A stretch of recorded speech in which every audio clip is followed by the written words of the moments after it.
Վաղը Արթուր Չախոյանը դառնա թաղապետ ու իր մոտ հարցով եկած ՔՊ ակտիվիստերին 15 հոգով ծեծի, ասի լավ եմ անում, ոչ էլ հրաժարական կտա։ Ծեծից հետո ոստիկաններն այցելում են թաղապետարան, ձերբակալվում են ծեծվողին։ ՆԳ փոխնախարարն ասում է իշխանության պահանջին չենթարկվելու իրավիճակ տեսանք Արթուր Չախոյանի մոտ։ Իսկ ծեծելու իրավիճակ չտեսաք։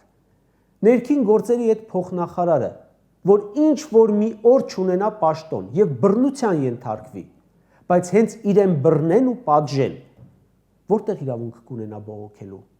Նայելու են դեմքին, ժպտան, ասեն դե կներեք։ Պատկերացրեք իշխանափոխությունից հետո ԿՊ-ական որևէ կարկառուն մեկը ծեծի է ենթարկվում, որ մարմնին է դիմելու եւ ոնց կվերաբերվի, եթե իր դիմաց մարմնում արժանանա անտարբերության։ Ավելին, հակառակ գործողությանը։ Իշխանափոխությունից հետո եթե առանց թիկնապահի փողոց հայտնված Ալենի դեմքին իշխանական մեկը թքի, ասենք նույն ձև հենց, ախրանիկը բռնի Ալենի ձեռքերը, մյուսը թքի վրան։